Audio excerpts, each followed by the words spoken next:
This meeting is being recorded. Good morning to all. I'm Smitra, Associate Professor working in AAA Department, R&D Engineering College.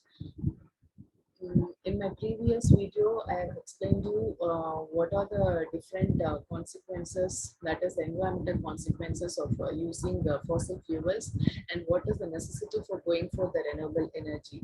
So in today's lecture, I'm going to explain about the types of renewable energy sources available along with the limitations and advantages. So we all know that there exist different types of renewable energy sources like hydropower energy, bioenergy, geothermal energy, solar energy, wind energy, hydrogen, and ocean energy.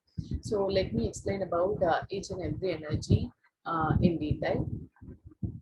Even though we are going to study about this in separate units, and regarding the first unit, everything we need to describe in a brief form along with the advantages and disadvantages.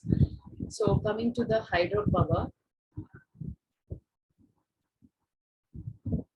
let me go with one by one. So first, for example, if you're going to consider the source of energy like solar energy. Yes. So we all know that solar energy is the one which is derived from the sun in the form of solar radiation, and it is either hardened by means of the direct sources like the solar cooker, solar steam system, or solar dryer, or solar cell, etc., or by using some indirect sources like biomass production, wind, tidal, etc. Right. So we all know that the output of the sun is about 2.8 into 1023 kilowatt per year, and whereas the energy that reaches the earth from the sun is only about 1.5 into 108 kilowatt per year. Right, it can be used in different forms like for drying purpose, cooking, heating, and generating the power, etc.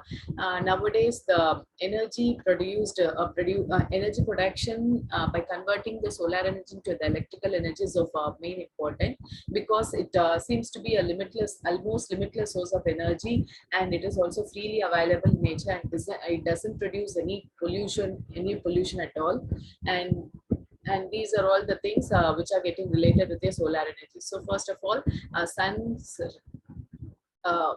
sun's radiation is falling on the solar power panel, and the panel converts the sunlight into the DC current, and with the help of the inverter, the DC current is getting converted to the AC, and then by using the electricity, that is the AC supply, we can either connect it to the grid. If you have surplus energy, then we can connect it to the grid, or you can run your home utilities by means of this AC supply. So this is how the solar energy is getting trapped as an electrical energy. And next comes your wind energy.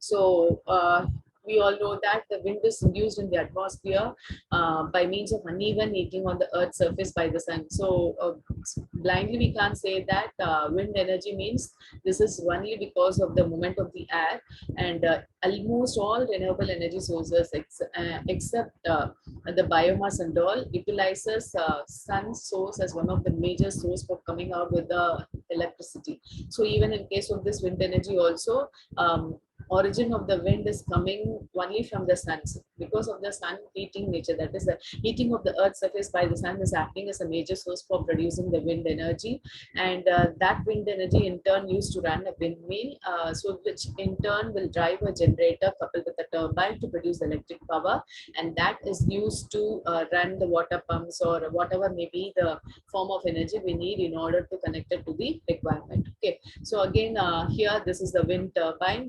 From the windmill, by means of using the wind turbine and the generator coupling, we can able to get the electric power with the help of the transformers. It is then being connected to the grid. From the grid, depending upon the ratings of the customers, like residential areas or for the industries, from the distribution station, it has been fed to the different localities based on the requirement of the energy. And again, talking about the advantages, it is also a renewable one, and it is freely and abundantly available in nature, and also it doesn't produce any air pollution, and also this windmill requires only minimal maintenance and the operating cost. So the main drawback while talking about this wind energy is that it is only suitable in windy areas, and comparatively this type of renewable energy seems to produce less energy, and also the windmill is bulky in nature, and it seems to be creating a noisy environment, and it can cause some damages to the birds which are around the in and around location. And next, coming to the biomass energy.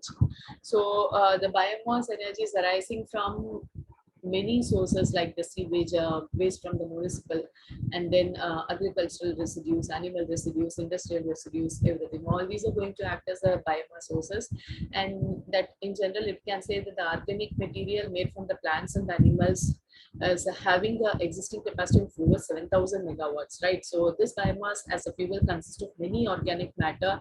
As I said, it includes the industrial waste, agricultural waste, wood and bags, and also this biomass can be also used indirectly.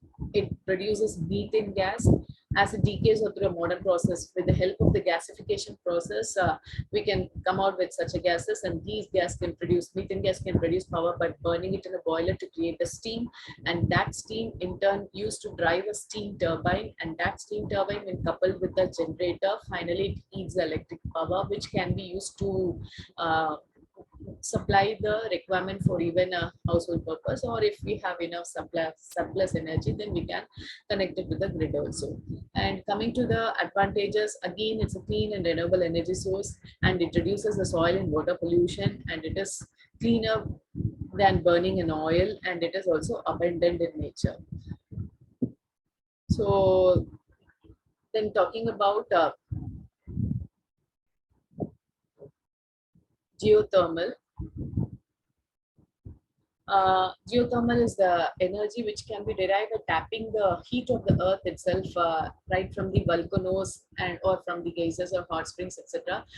The volcano features are called the geothermal hotspots. And what do you mean by hotspot is it is nothing but an area of reduced thickness in the mantle, except which expects the excess internal heat from the interior of the earth to the other crust. So the heat from this internal geothermal hotspot is altered in the form of steam, and that steam is in turn used to drive a steam turbine. When coupled with a generator, comes out with the formation of electricity, which in turn used to drive the sources nearby, or we can connect it to the grid for supplying the power to the other customers.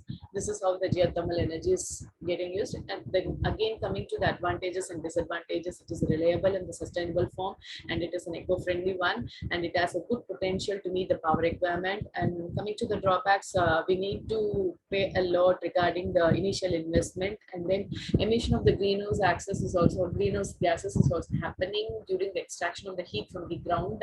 And because of such a construction of geothermal power plant, sometimes the groundwater is likely to be polluted from the gaseous effluents, and the components need for constructing this power plant are liable to get corroded after a period of time. These are the different drawbacks. And then coming to the ocean energy. And ocean energy is always getting related with the tidal also. It is a form of hydropower that converts the energy obtained from the tides into the useful forms of power, which may be in the form of electricity. And these are seems to be the rise and fall of the sea level caused by the gravitational pull of the moon and the sun on the earth, and they are only limited to the oceans but can also occur in the other systems also. And again, talking about this, the advantages are, again, it's free from pollution, and the tidal basin can also be used in the form of fish farming, and it is best suitable for meeting the peak power demands and all. It is superior to the idle energy as it doesn't depends on the rains and all, right? So this is independent of the seasonal period. The ocean energy is capable of generating the electricity. And these are the different types of renewable energy sources we have, and then the limitations and advantages of these and every sources have been discussed. So in the next video, I'll be explaining you how the wind energy is produced along with the different components present in that, etc. Thank you all.